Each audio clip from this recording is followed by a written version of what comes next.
Voy a continuar con obras pictóricas de él, donde se pueden ver perfectamente las dos influencias, ¿no? La doble influencia que él intenta articular y que de alguna manera lo logra con, digamos, respetando su propia mano, digamos, pero aparecen ambas tradiciones. Esta es una lamentación por un Cristo muerto. Ustedes fíjense en el tratamiento del color, estos paisajes y esta lejanía. Acá le pone este palo y ahí mismo se arma una especie de veduta o esta visión del infinito hacia el fondo, ¿no? Y por otro lado aparecen estos personajes. Fíjense las dimensiones de estos personajes que estarían en una escala totalmente diferente a la escena principal, donde se encuentran por supuesto los donantes, no sé qué, y estos también son los donantes y los hijos de los donantes. Pero fíjense ustedes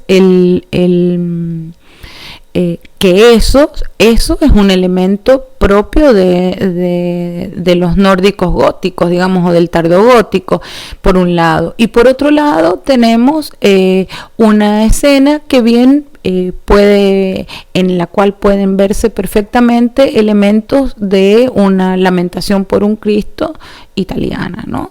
El movimiento del brazo, fíjense la pesantez del cuerpo, todas esas cuestiones más relacionadas con esa flexibilidad o esa libertad expresiva de los italianos, a diferencia de las rigideces germánicas, ¿no? Acá tenemos otra pintura, esta es muy linda. Cuando él viaja a Italia tiene unos encuentros con otros artistas, porque les recomiendan que vea círculos de artistas, y se encuentra con una cantidad de artistas distintos con los cuales se enoja porque le copian las cosas, le copian los jinetes del Apocalipsis, le copian los grabados, e inclusive hay uno que hasta el monograma de la firma, han visto que ya enseguida se las voy a enseñar, el monograma de la firma se lo copia y entonces vende los grabados el otro diciendo que son de Durero, bueno, qué sé yo, una situación horrible. Pero entre los artistas que conoce, lo conoce a Bellini, a Giovanni Bellini, que ya era viejito. Entonces, para él ese es un gran pintor. Él se encanta con Bellini, se amigan y Bellini le compra inclusive una obra a Durero. Pero cuando vemos esta pintura, por ejemplo, lo vemos a Bellini y lo vemos a Mantegna. Ustedes fíjense en el colorido que esto tiene y la placidez, el tratamiento del espacio a la manera de los renacentistas italianos, en este caso venecianos, el color, ¿no? Fíjense la perspectiva y estas construcciones allá atrás muy propias de Andrea Mantegna, y lo mismo que estas ruinas, esta arquitectura romana derruida, ¿no? Entonces tenemos en este caso una articulación entre esa tradición veneciana y los elementos, los datos del arte tardogótico. Bueno, acá tenemos otra, bueno, es que es un maestro absoluto, entonces le muestro esta que es Jesús entre los doctores, que son todos estos intelectuales, ¿no? Y también acá ustedes pueden ver el rastro de Venecia, pueden ver estos fondos oscuros, ¿sí? Con estos personajes que están unos más en sombra y otros más en luz, y sin embargo el tratamiento lineal dibujístico propio de un nórdico, ¿no? Miren este detalle para que vean cómo es que el dibujo sombreado es la base de la pintura de él. Todo lo demás lo hace con capas finísimas que aprende obviamente en estos gradientes de luces y sombras y estos colores espléndidos, así los aprende y los toma del arte veneciano. Estudios de manos con distintas técnicas, tanto de dibujo como en grabado, sobre todo dibujos, ¿no? Con este nivel de perfección. Bueno, hay muchos que ustedes pueden ver y analizar. Fíjense en el dibujo cómo va corrigiendo, ¿no? Con una línea ágil, y cómo se detiene en el estudio de las distintas partes, ¿no? los distintos detalles que tiene, por ejemplo, una mano. Y fíjense cómo resuelve esto y esto. Esto más abierto, pero le interesa menos. Esto más detallado, y de pronto en los lugares más importantes, digamos, a los que les presta más atención o quiere analizarlos, hasta el mínimo detalle, ¿no? Este también es interesante, este grabado, porque aquí se ve el método que usaban para copiar de lo tridimensional al plano. Es decir, ponían un bastidor con unos hilos o con unos alambres, formando una cuadrícula, y dibujaban una cuadrícula en el papel. Entonces ponían el modelo y van completando las formas que veían de un lado al otro, y ahí tiene una regla. Ustedes saben medir en dibujos, nunca han trabajado con esto, pero eso es un método que viene desde allí y que se perpetúa, opera los artistas con ese tipo de método durante muchísimo tiempo. Bueno, les muestro unas análisis y unas pinturas. Estas son todas acuarelas, para que vean el nivel de naturalismo al que alcanza, digamos, la pintura de Durero, ¿no? Fíjense, este es el monograma del que les hablaba.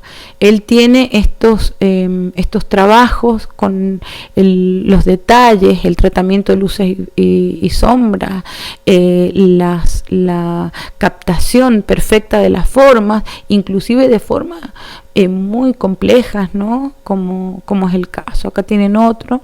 Bueno, son unas bellezas, hay más, así que los invito a que las busquen y las miren fíjense la delicadeza, la sutileza del tratamiento de la técnica para lograr la representación naturalista por excelencia, ¿no? Bueno, él tiene después una serie bueno, siempre está haciendo grabados y vendiendo grabados. Entre ellos hay una estampas maestras que le llaman, ¿no? Un conjunto de estampas entre las que se encuentran esta que es el Caballero, la Muerte y el Diablo, esta otra que es San Jerónimo. Todas son dignas de análisis, pero yo me voy a dedicar a algunas solamente. Este es una hermosura. Fíjense cómo trabaja la luz ahí, todo con grabado, ¿no? Es excelente. Y esta que se llama Melancolía, que en esta sí me voy a dedicar un poquito, porque es una obra paradigmática de él y además es una belleza. Si ustedes ven, Melancolía 1 se llama. No se llama Melancolía 1, pero no hay una Melancolía 2, ¿no? Bueno, si ustedes ven, hay un ser alado, como un ángel que está sentado con el puño cerrado, como pensando, mirando hacia el vacío. En las manos tiene un compás, tiene un cinturón, y del cinturón le cuelgan unas llaves que están ahí desordenadas, ¿no? Ese puño cerrado sobre la cara es como una idea de la concentración, de lo meditativo, o de que alguien sea incapaz de resolver algo, ¿no? Por eso es que mira hacia el infinito, hacia un lugar invisible, o que no podemos saber qué lugar es. Es como si estuviese cavilando, ¿no? Pero está rodeada de elementos de trabajo. Si ustedes se fijan, están los clavos, el serrucho, como les dije, el compás. Hay cosas relacionadas con el trabajo que están allí como inútiles, ¿no? Inútiles porque es como que ese personaje no puede resolver todas esas cosas. Hay un angelote allí que está escribiendo sobre una tablilla. Y ahí ese sería el punto que uniría lo celestial, digamos, con lo terrenal, o algo por el estilo, porque hay tantas interpretaciones, chicos, que es para hacerse una fiesta. En realidad nadie sabe exactamente cuál es el sentido profundo de esta obra, porque es una alegoría, ¿no? Hay un perro flaco, un perro escuálido ahí, que eso también, hablar de perro flaco es hablar de pobreza o de miseria, ¿no? Y por ahí tenga que ver con la falta o con la flaqueza de las ideas, vaya a saber, ¿no? Los objetos en general están todos desordenados. Hay un romboedro, no sé si lo ven acá, que es genial. Es un romboedro que tiene los lados irregulares, ¿no? Que son o pentágonos o triángulos. Y tiene como esto, ahí que pareciera ser como una especie de rostro. Y acá atrás hay unas cosas colgadas, fíjense, hay una balanza, que son signos del tiempo, ¿no? El reloj de arena, la campana, la balanza es un símbolo de la medida. Y este cuadrado que hay ahí, que es un cuadrado mágico, que tiene una partición ortogonal de 4x4, ¿no? Es interesante eso. Les muestro antes de pasar al cuadrado las otras cosas, que hay un espacio vacío, que puede ser agua o puede ser el desierto, y atrás está un cometa que viene y el arco iris. El arco iris, y hay un murciélago que tiene el cartel que dice Melancolía 1. Acá hay una escalera con 7 peldaños, 7 es un número relativamente mítico, ¿no? 7 los días de la semana, 7 no sé todo, 7 son los colores, bueno, es un número. Entonces todas estas cosas juntas han de querer significar algo, y bueno, en eso están siempre los analíticos de estos, porque está demasiado saturada de signos, ¿no? Y de pistas, que son todas como de clave simbólica, que uno conoce parte de ese simbolismo, pero habría que ver cuál es el significado total para él. En realidad, todos estos signos y estas pistas serían, digamos, o contribuirían a consolidar a esta obra como una obra alegórica, ¿no? Tal vez se trate de sí mismo. Bueno, como les digo, hay un montón de interpretaciones, hay una de Panofsky, hay un montón. Ustedes, si quieren, mírenlo. Como les decía, acá hay un cuadrado que es un cuadrado mágico, ¿no? Y que es este. Es muy interesante porque todas las sumas de los números, para el lado que lo hagan, siempre da 34. Siempre da 34 si lo suman en este sentido, cualquiera de las líneas, o en este sentido, cualquiera de las líneas, o en este sentido, las dos diagonales. Siempre da 34. Y eso es una cuestión muy interesante, porque es una magia, de alguna manera, de una cuestión muy propia humana, que es la creación de la matemática. La matemática tiene esas perfecciones, digamos, y nos resultan de alguna manera sorprendentes. Nos sorprendemos, digamos, de nuestro propio invento. Y entonces este cuadrado acá es un cuadrado que seguramente tiene que ver con el sentido general de la obra, de una obra que, como les digo, articula una gran cantidad de elementos. Tiene además una belleza increíble, una técnica perfecta, una técnica nórdica perfecta, pero además una serie de elementos que nos remiten a el conocimiento clásico, y pero es eso, nos remiten, no nos lo explicitan. Por eso es una alegoría, porque hay una suma de objetos, en este caso muchos, como es el propio de los nórdicos, que cada uno con su carga simbólica, que nos permiten distintas lecturas, y eso es lo que hace de esta obra una obra tan fascinante. Y les muestro, creo que por último, el rinoceronte de Durero, que lo que pasa es que no conocían rinocerontes en Europa en esa época, y habían traído, esto tiene todo un cuento, ¿no? Habían traído un rinoceronte desde la India para el rey de Portugal, o para el reinado de Portugal, y cuando llegó ese rinoceronte, alguien lo describió por escrito, y alguien hizo un boceto del bicho. Y este portugués decide regalárselo al Papa, y cuando se lo mandan para el Papa, se muere el el rinoceronte. Entonces lo abren y lo embalsaman y se lo mandan embalsamado. Y bueno, y después no sé las cosas que le pasan a este rinoceronte, ustedes pueden buscar por ahí. Pero lo interesante es que está basado en una descripción escrita y en un boceto. Y aún así, en la proximidad a un animal como estos y el conocimiento de este animal en Europa se dio por este grabado.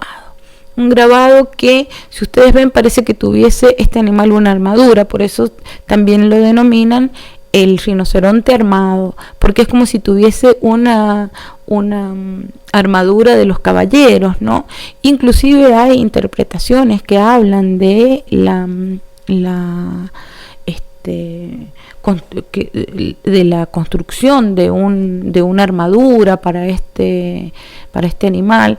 Bueno, lo cierto es que formalmente responde a todos los lineamientos generales del Renacimiento, que además de la imaginación, y eso también es propio de los nórdicos, que agregan estos elementos imaginarios, como por ejemplo este otro cuerno ahí, capaz que estaba en la descripción, la carta en la que se describía esto se ha perdido, pero las escamas de la piel, y esto como si fuese una especie de vestidito. Yo, como leí esto de la armadura y no sé qué, busqué estos rinocerontes y fíjense que no está muy alejado. Yo no sé si realmente este hombre o estaba descrito una armadura y no estos acorazados, digamos, de piel propios del animal. No tiene el cuerno ahí, es cierto, pero fíjense, por ejemplo, en las costillas, cómo se le notan a pesar de la piel, y fíjense en esto como en la organización de estas líneas es distinta y parece como si fuera más una armadura, lo mismo que estas cosas que son como remaches, pero siguiendo la descripción, bien puede haber no haber existido esta cosa de la armadura, ¿no?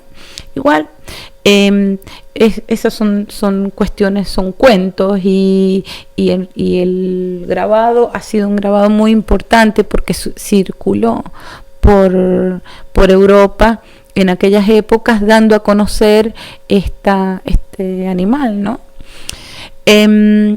Les voy a mostrar, si por último, esto, que son los 4 apóstoles o los 4 evangelistas. Esta es una obra tardía de él, una obra tardía, creo que es la última obra en la que arma estas 2 tablas que son grandes, y él las toma como si fuesen su legado espiritual. Estos, los 4 evangelistas, son los representantes de una nueva fe, que es el protestantismo luterano. Si ustedes se fijan en el tratamiento de luces y sombras, en el tratamiento de los paños, en el colorido, van a ver las 2 tradiciones, como venimos diciendo del resto de sus obras, pero los 4 evangelistas como tal empiezan a aparecer aislados, digamos, o como un tema nuevo en el mundo del protestantismo. Como les digo, el cromatismo intenso y la concepción estatuaria es veneciano, y la minuciosidad del detalle es nórdico. No voy a hablar del protestantismo porque vamos a hablar de él después de que terminemos el Renacimiento clásico italiano, y lleguemos, digamos, en las fechas a concordar con esto, ¿sí? Pero todo el mundo nórdico se convierte al protestantismo, esto tienen que saberlo, y no Italia, por ejemplo, que donde la religión católica, lo mismo que España, la religión católica es muy fuerte, pero Holanda, todo lo que es Flandes, Alemania, todo eso se convierte al protestantismo. Bueno, los dejo